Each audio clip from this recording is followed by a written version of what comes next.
दोस्तों, आज जो कहानी आप सुनने वाले हैं वो ना तो किसी फिल्म का सीन है, ना किसी लेखक की कल्पना। आज की कहानी इतनी रियल है कि इसे सुनने के बाद आप अंधेरे कमरे में अकेले बैठने से पहले लाइट जलाकर रखेंगे और हर थोड़ी देर में पीछे मुड़कर जरूर देखेंगे। आज मैं आपको जिस लड़के की कहानी सुनाने वाला हूँ, उसने अपनी जिंदगी में वो देखा है जिसे देखने के बाद इंसान ना भगवान पर भरोसा कर पाता है और ना ही खुद की आंखों पर। ये कहानी हमें हमारे सब्सक्राइबर अनिल ने ईमेल के जरिए भेजी थी। अनिल ने शुरुआत में सिर्फ एक लाइन लिखी थी। मैं आज भी नहीं जानता कि वो क्या था, लेकिन वो इंसान नहीं थी। अनिल पिछले कई सालों से दिल्ली में रहता था। नौकरी, ट्रैफिक, मोबाइल और शहर की तेज रफ्तार जिंदगी में माता पिता के जाने के बाद उसका गांव कहीं बहुत पीछे छूट चुका था। लेकिन अचानक कुछ जरूरी जमीन कागजी काम की वजह से उसे कई सालों बाद अपने गांव लौटना पड़ा। वो गांव जहां उसका पुश्तैनी घर था, जहां बचपन में वो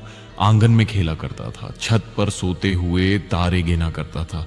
लेकिन उसी घर के साथ एक डर भी जुड़ा हुआ था जिसके बारे में अनिल को बिल्कुल कुछ नहीं पता था। गांव में बताया जाता था कि कुछ साल पहले जब वो घर खाली पड़ा था तो वहां एक पागल औरत रहने लगी थी।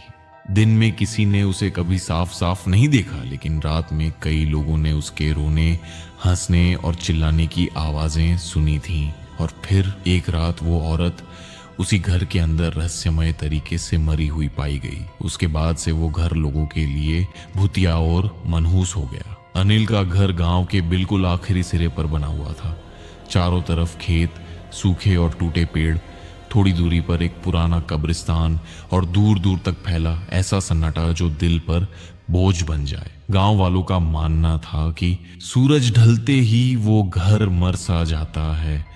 ना दिया जलता है, ना कोई वहां जाता है, ना कोई उस रास्ते से गुजरता है। जब अनिल गांव पहुंचा तो कई लोग उसे देखकर रुक गए। कुछ ने उसे पहचान लिया तो कुछ ने डर के मारे नजरें झुका ली। किसी ने हाथ जोड़कर कहा, बेटा रात में उस घर में मत रुकना। किसी ने धीरे से फुसफुसाया, वहां एक औरत दिखती है जिसके पैर जमीन को छूते नहीं। और एक बूढ़े आदमी ने कांपती आवाज में कहा, आधी रात को वो औरत नाम लेकर बुलाती है और जो पलट कर देख ले वो फिर पहले जैसा नहीं रहता। लेकिन अनिल हंस दिया। उसे ये सब पुरानी डरावनी कहानियां लगी। दिन में वो घर बिल्कुल सामान्य था। धूप में नहाई दीवारें, शांत आंगन, पुराने लेकिन साफ कमरे, कहीं भी ऐसा कुछ नहीं जो डरावना लगे। अनिल ने घर की सफाई शुरू की, झाड़ू लगाई, पुराने जाले हटाए, खिड़कियां खोली। काम करते करते शाम हो चुकी थी, लेकिन जैसे जैसे सूरज ढलने लगा घर का माहौल बदलने लगा। हवा भारी हो गई, कमरों में अजीब सी ठंडक फैल गई, दीवारों से नमी और सीलन की बदबू आने लगी। ऐसा लग रहा था जैसे घर किसी के लौटने से खुश हो रहा हो। रात करीब 12 बजे अनिल खाना खाकर बिस्तर पर लेट चुका था। कमरे में बस एक पीली सी लाइट जल रही थी। बाहर पूरा अंधेरा था। जैसे ही उसने आंखें बंद की, उसी पल उसके सीने में अजीब सी घबराहट होने लगी। उसे महसूस हुआ जैसे कोई उसे लगातार देख रहा है। उसने झट से आंखें खोली। कमरा वैसा ही था, दरवाजा बंद, खिड़की भी। अनिल ने खुद को समझाया, थकान है क्योंकि पूरा दिन सफाई की है। वो फिर लेट गया। लेकिन तभी कमरे की हवा अचानक बर्फ जैसी ठंडी हो गई। उसकी सांस से भाप निकलने लगी और तभी छप छप जैसे कोई नंगे पांव गीली जमीन पर चल रहा हो। धीरे, बहुत धीरे आवाज उसके सिरहाने की तरफ बढ़ने लगी। अनिल का दिल सीने को तोड़ने लगा। सांसें तेज हो गईं।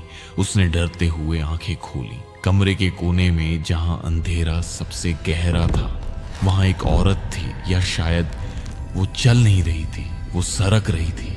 उसके बाल जमीन तक फैले थे, गर्दन असामान्य रूप से टेढ़ी, चेहरा नीचे झुका हुआ। अनिल हिल नहीं पा रहा था, पूरा शरीर जैसे किसी ने जकड़ लिया हो। तभी उस आकृति के मुंह से एक टूटी हुई आवाज निकली, अनिल। और उसी पल उसके कान के पास किसी ने ठंडी सांस फूंकी। वो औरत धीरे धीरे अपना चेहरा उठाने लगी। जहां आंखें होनी चाहिए थी, वहां सिर्फ काले गहरे गड्ढे, बिल्कुल एक डायन की तरह, जैसा कहानियों में बताया जाता है। उसके होंठ हिल रहे थे, जैसे वो कुछ बुदबुदा रही हो। अनिल की आंखों के सामने अंधेरा छा गया। डर की वजह से उसकी पेंट में सुसु तक निकल गया और वो बेहोश हो गया। सुबह जब उसकी आंख खुली तो सूरज निकल चुका था। वो जमीन पर पड़ा था, पूरा शरीर दर्द से भरा हुआ, पेंट गीली। और तभी उसकी नजर फर्श पर पड़ी।